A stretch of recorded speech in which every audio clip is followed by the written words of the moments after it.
tutorial video, and today I will be making something called a better than everything cake. A better than anything cake includes a chocolate cake mix, and it doesn't have to be devil's food, but it just needs to be chocolate cake mix. You need caramel, Heath bits, 3 eggs, a cup of water, a cup of either vegetable oil or coconut oil.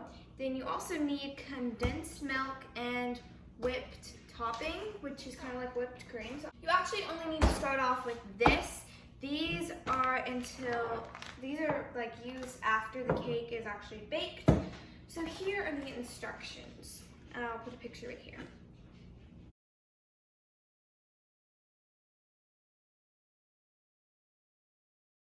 So you will need 1 cake mix, check, 1 cup of water, check, a half cup of coconut oil, and 3 eggs.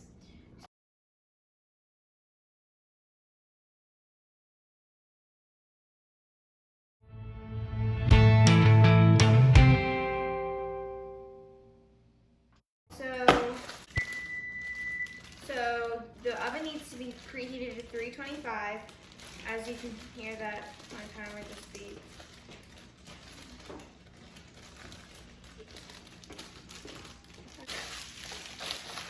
So next thing that you need to put in is 1 cup of water, which is right here. So pour the cup of water in.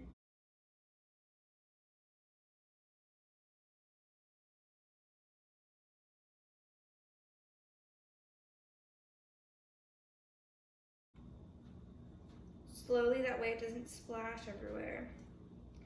Then you need half a cup of vegetable oil. So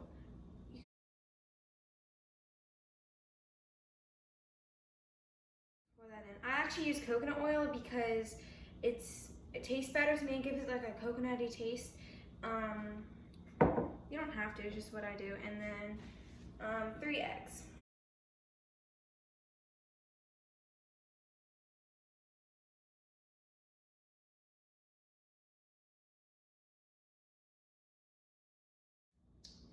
That is 3. Then I will go ahead and now you can mix it.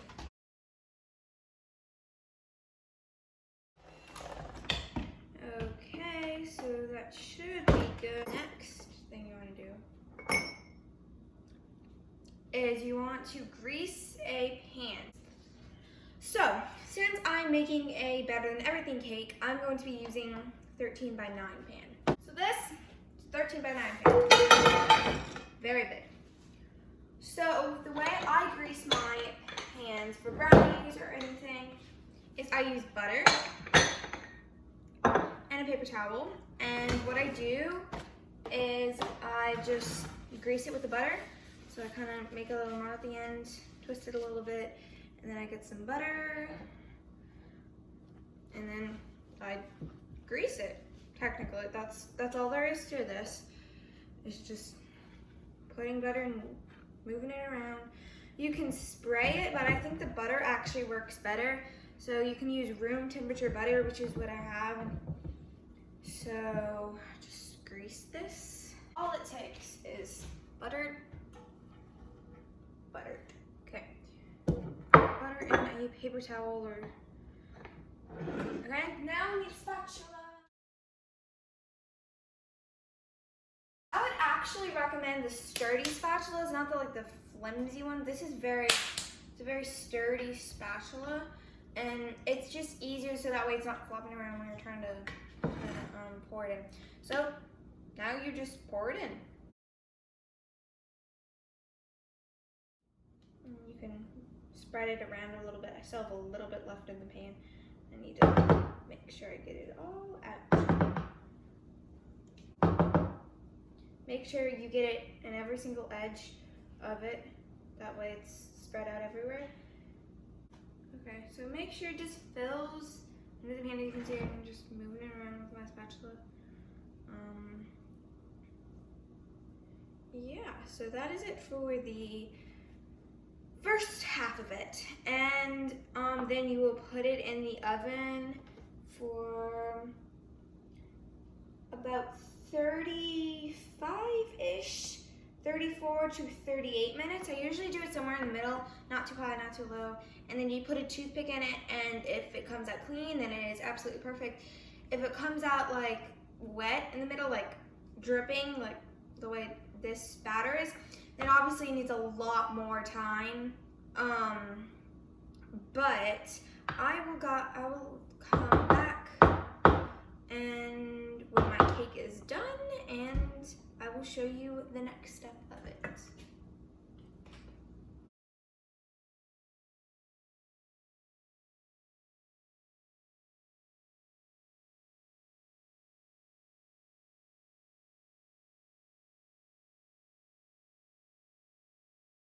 So what you need to do is you need to pour a little over 1/4 of caramel and a little over 1/4 of condensed milk.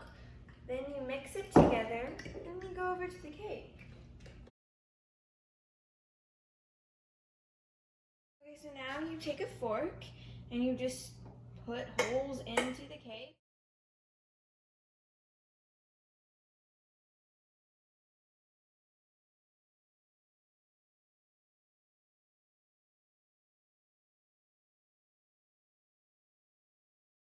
You have to let it sit or like chill in the refrigerator for about 1 hour.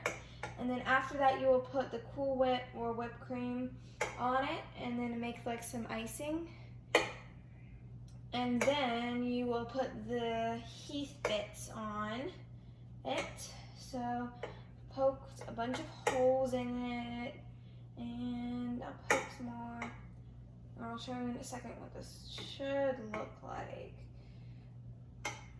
And hopefully this will turn out very good for you guys, and hopefully it will turn out very good for me, because I've actually never made this before. It's like literally when I'm poking it with the fork, it's like bouncing up because I buttered it so well that it's coming up a lot. Okay, so here is just like an overview of what it looks like. It's like, and then all you have to do is you just pour the caramel and condensed milk onto it.